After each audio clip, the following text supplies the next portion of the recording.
Boxing day టెస్ట్లో భారత్ ఓడిపోయింది. 340 టార్గెట్తో బరిలోకి దిగిన టీమిండియా 155 పరుగులకే కుప్పకూలింది. 186 పరుగుల తేడాతో ఆస్ట్రేలియా విజయం సాధించింది. భారత బ్యాటర్లో యశస్వి జైస్వాల్ ఒక్కడే 84 పరుగులతో రాణించగా మిగిలిన వారంతా సింగిల్ డిజిట్ స్కోర్కే పరిమితమయ్యారు. ఫలితంగా 5 మ్యాచ్ల సిరీస్లో ఆస్ట్రేలియా లీడ్లోకి వచ్చింది. అంతేకాదు ఈ ఓటమితో WTC ఫైనల్ అవకాశాలు భారత్కు సంక్లిష్టంగా మారాయి.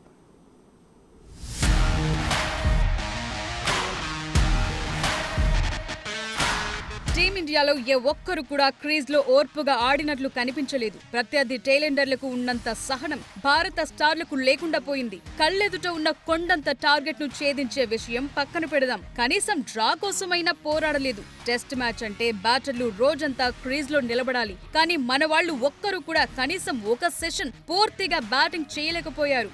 ఓవైపు క్రీజ్ లో యువ ప్లేయర్ యశస్వి పాతుకుపోతుంటే అతడికి సహకారం అందించేందుకు టాప్ ఆర్డర్ లో ఒక్కరూ నిలబడలేదు. నిర్లక్ష్యానికి మారుపేరుగా రోహిత్, కోహ్లీ, జడేజా, రాహుల్ సింగిల్ డిజిట్ కే పరిమితమయ్యారు. దూకుడుగా ఆడే క్రమంలో రోహిత్ కమిన్స్ కు దొరికిపోయాడు. రాహుల్ కు అదృష్టం కలిసి రాలేదు. అచ్చొచ్చిన స్టేడియంలో జట్టును గెలిపించే బాధ్యత తీసుకుంటాడనుకున్న కోహ్లీ మరోసారి బలహీనతకు బలైపోయాడు. పంత్ తొలి ఇన్నింగ్స్ లాగే ఈసారి కూడా ఓ చెత్త షాట్ కు అవుట్ అవడంతో భారత్ ఆశలు ఆవిరైపోయాయి.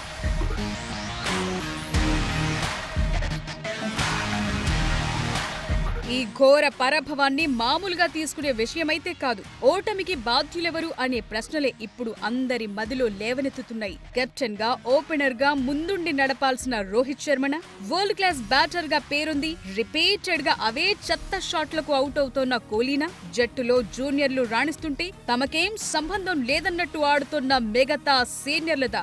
ఇక బౌలింగ్ లో బుమ్రా ఒక్కడే పోరాడుతున్నాడు. అతనికి వేరే ఏ బౌలర్ నుంచి సహకారం అందినా రిజల్ట్ కాస్త వేరేలా ఉండేది. ఈ సిరీస్ లో బుమ్రా ఒక్కడే 30 వికెట్లు పడగొట్టాడు.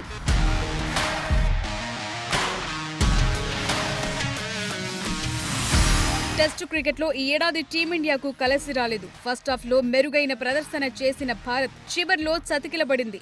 వరుసగా మూడోసారి వరల్డ్ టెస్ట్ ఛాంపియన్షిప్ ఫైనల్ కు వెళ్లి కప్పు కొట్టాలనే కలగానే మిగిలిపోయింది.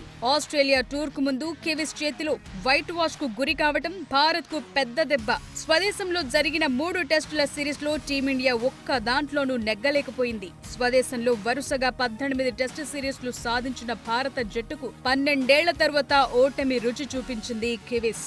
పర్యాటక జట్టును స్పిన్ ఆయుధంతో దెబ్బకొట్టే టీమిండియా న్యూజిలాండ్ తో సిరీస్ లో ఆ స్పిన్ ఉచ్చుకే బలగింది. ఇప్పుడు ఆసీస్ చేతిలో ఓటమితో ఈ ఏడాదిని టీమిండియా ఓటమితో ముగించింది. ఇప్పుడు భారత్ ముందున్న ఏకైక లక్ష్యం జనవరి 3 నుంచి ప్రారంభం కాబోతున్న 5వ టెస్టులో విజయం సాధించి సిరీస్ ను 2-2తో సమం చేయటమే.